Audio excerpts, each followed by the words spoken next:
میرے ساتھ موجود ہیں سینئر اینکر پرسن اور تجزیہ کار مجاہد بریلوی صاحب۔ سر، جیسے کہ سر نے بھی فرمایا کہ بالکل ہم نے اپنے میزائل کا بھی تجربہ کر لیا، لیکن ایک تجربہ رہ گیا تھا F-17 تھنڈر کا اور J-10C کا، تو رافیل گرا کے مجاہد صاحب ہم نے وہ بھی کر لیا ہے، دشمن پر سکتہ طاری ہو گیا ہے۔ انٹرنیشنل میڈیا کہہ رہا ہے پاکستانی ایئر فورس کے لیے دا انڈسٹریبیوٹڈ کنگ آف دا اسکائز۔ دیکھیں، یہ تو ڈیفنس کے حوالے سے تو ہمارے بڑے سینئر ریٹائرڈ گفتگو کر رہے تھے اور میں اسکرینوں بھی دیکھ رہا تھا، لیکن خیر میں یہ اپنا ذکر نہیں کرنا چاہتا بلکہ اپنے ٹیلی ویژن کا بھی ذکر کروں گا کہ ہمیں جب کوئی رات 12:30 بجے 7 اور 8 مئی کی یہ پتہ چلا کہ پہلا میزائل آپ کو یاد ہوگا کہ مظفر آباد کی اس مسجد پہ گرا ہے جہاں 3 شہید ہوئے ہیں، تو اسی وقت 2-4 اور بھی ہوں گے، لیکن ہم اس وقت تک کوہالہ سے پل سے ہوتے ہوئے مظفر آباد میں چند گھنٹے میں داخل ہو چکے تھے۔ اور اس میں آپ نے دیکھا کہ میڈیا نے جو اپنی جنگ لڑی ہے، ایک بھارت نے اور جو بہت ساری حکمت عملی کی، اس میں ان کا یہ بھی خیال تھا جو ایک حقیقت ہے کہ ہمارے یہاں ایک پچھلے 1 سال سے بڑا پولیٹیکل پولرائزیشن ہے، بہت شدید قسم کا اپوزیشن اور اس کا اختلاف آپ دیکھیں۔ ہماری جوڈیشری جو ہے بہت ڈیوائیڈ نظر آ رہی تھی، ہمارے میڈیا بھی جو ہے وہ ایک ہوسٹیلٹی تھی، لیکن مودی نے جیسے ہی یہ جنگ ہوئی یہ تمام باتیں پس پش رکھ دی گئیں، اور آپ نے پورے اس دوران 1 ہفتے میں دیکھا ہوگا کہ چاہے کسی بھی جماعت کا کوئی بھی نقطہ نظر، ایون یہ کہ میں یہ کہوں گا کہ لسانی مذہبی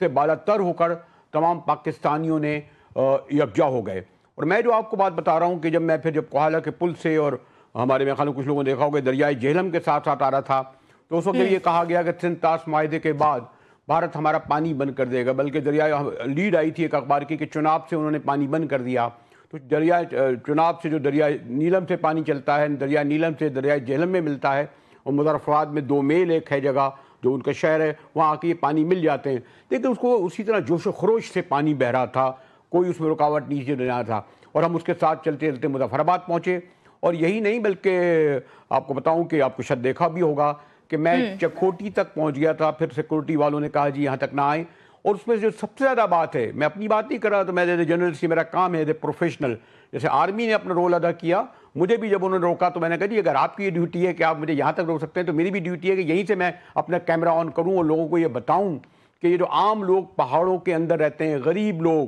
یہ جو ہمارا سوری ٹو سے اسلام آباد، کراچی، پنڈی، یہ جو پوش ایریا کے لوگ ٹھیک ہے مظاہرے جلسے شروع کرنے آ گئے، لیکن ان پہاڑوں کے درمیان رہنے والے غریب لوگ، کوئی تربوز بیچ رہا تھا، کوئی غریب گھر تھا، میں نے آپ شاید وہ گھر بھی دکھائے ہوں، ان میں کوئی خوف نہیں تھا،